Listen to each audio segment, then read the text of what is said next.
Hello friends, इस video में आज हम डिस्कस करेंगे super global variables in PHP, जो कि हमने लास्ट वीडियो में हमने डिस्कस किया था कि सुपर ग्लोबल वेरिएबल्स में ही सर्वर वेरिएबल के बारे में हमने डिस्कस किया था।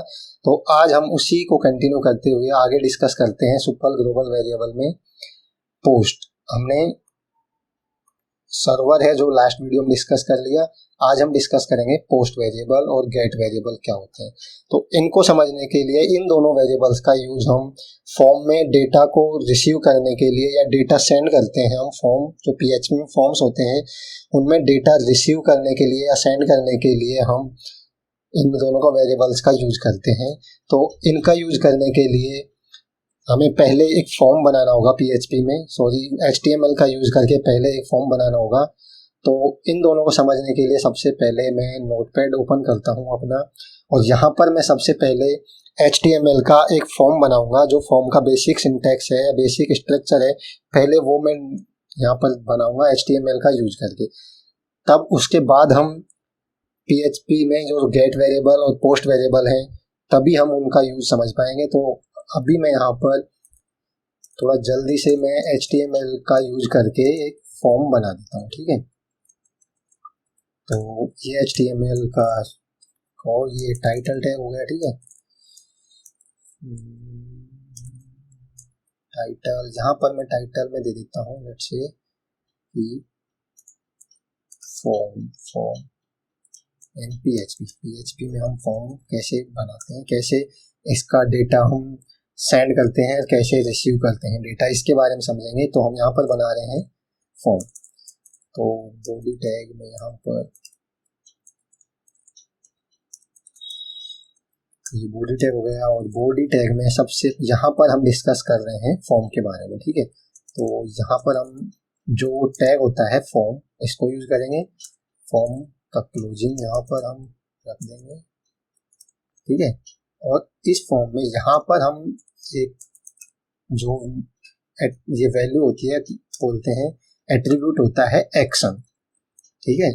तो इस एक्शन में यहाँ पर हम वैल्यू देते हैं। ये एक्शन का मतलब क्या है कि हम कोई भी फॉर्म बनाते हैं और उस फॉर्म में जो डेटा फिल करके हम सबमिट करते हैं, तो सबमिट करने के बाद जो डेटा है वो कौन सी फाइल पे सेंड करना है, कहाँ पे सेंड करना है, या क्या एक्शन लेना है इस फॉर्म में। जब हम सबमिट पे क्लिक करते हैं तो क्या एक्शन लेना है, वो एक्शन बताने के लिए, या कौन सी फाइल पे हमें डेटा सेंड करना है वो बताने के लिए हमें यहाँ पर फाइल का नाम मेंशन करना होगा।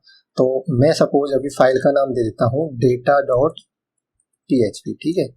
जो अभी फाइल हमने बनाई नहीं है, ये फाइल बनाएंगे हम data.php, ठीक है। तो मैं अभी ये फाइल बना ही देता हूँ। ऐसे मैंने एक नई फाइल बनाई है, ठीक है।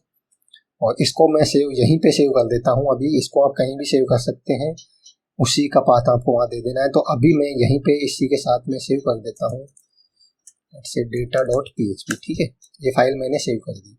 तो ये फाइल जो फॉर्म में हम डेटा फिल करने के बाद सबमिट करेंगे, तो जो एक्शन दिया है, जो फॉर्म एक्शन लेगा वो इस फाइल को रन करेगा, ठीक है। तो वो फाइल हमने बना दी है। और उसके बाद यहाँ पर एक मेथड होता है, ठीक है। तो मेथड क्या बताता है कि हम डेटा सेंड करने के लिए, जिसके बारे में हम एक्चुअली बात करने वाले हैं, गेट वेरिएबल और पोस्ट वेरिएबल, जो कि डेटा को सेंड करने के लिए काम में लिए जाते हैं।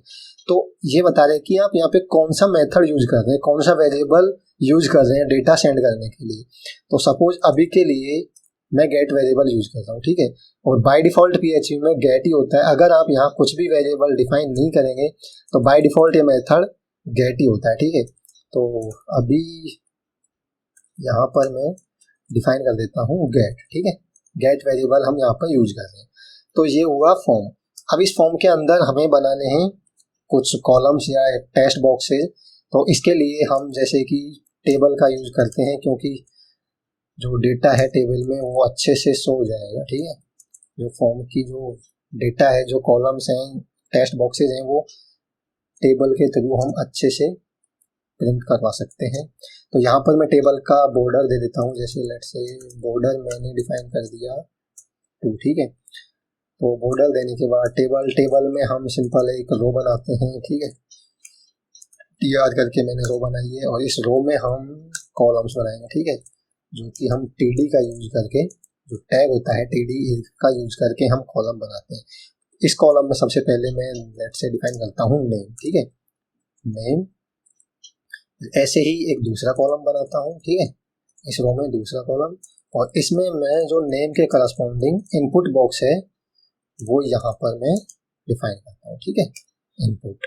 तो इनपुट में मैं अभी क्या दे रहा हूँ, टाइप, इसकी टाइप हम टेक्स्ट बॉक्स, टेक्स्ट इसका टाइप है, और यहाँ पर लेट्स से प्लेस होल्डर में अभी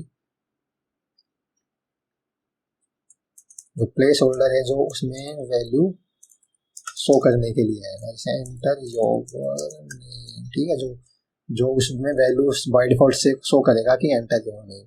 तो ये क्या हुआ, हमने पहला रो बना दिए टेबल में।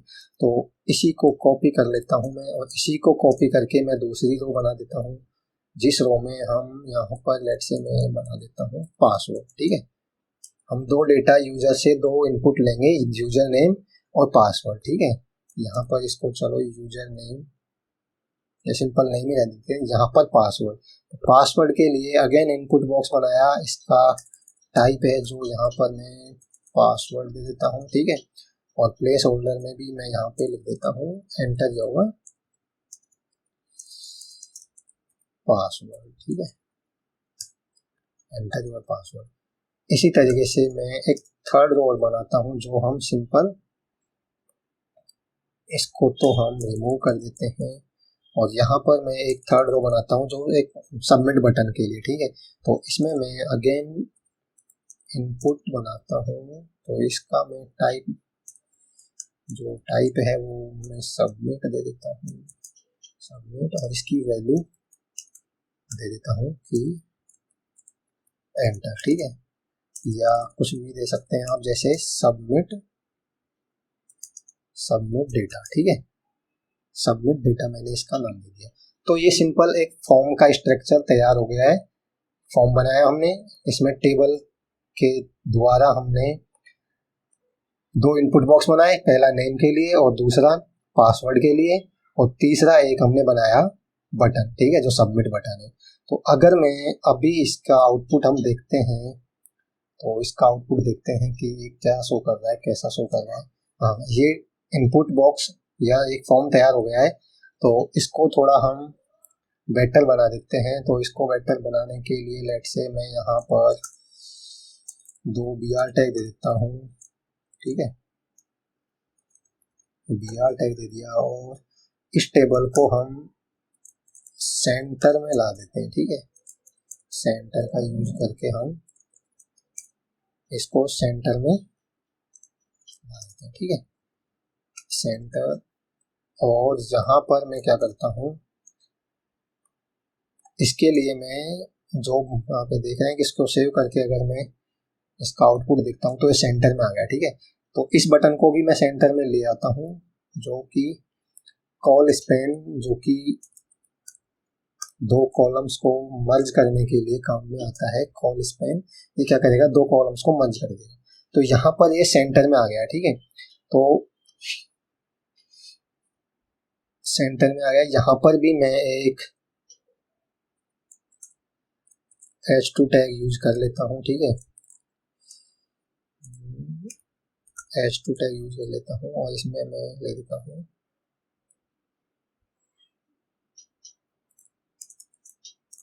एंटर योर डेटा, ठीक है। तो इसको सेव करके अगर मैं इसका आउटपुट देखता हूँ अब, हाँ, ये ठीक लग रहा है, एंटर योर डेटा।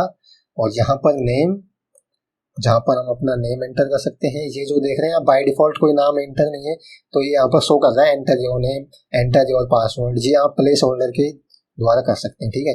तो इस सबमिट को भी मैं अभी सेंटर में ले जाता हूँ, ठीक है। तो इस इनपुट बॉक्स को भी मैं सेंटर में यूज कर लेता हूँ, ठीक है, सेंटर। तो अब देखते हैं, ये हमारा कंप्लीट एक PHP का फॉर्म तैयार हो गया, ठीक है, जहाँ पर हम कोई भी हमारा नाम एंटर कर सकते हैं, पासवर्ड, और उसके बाद सबमिट।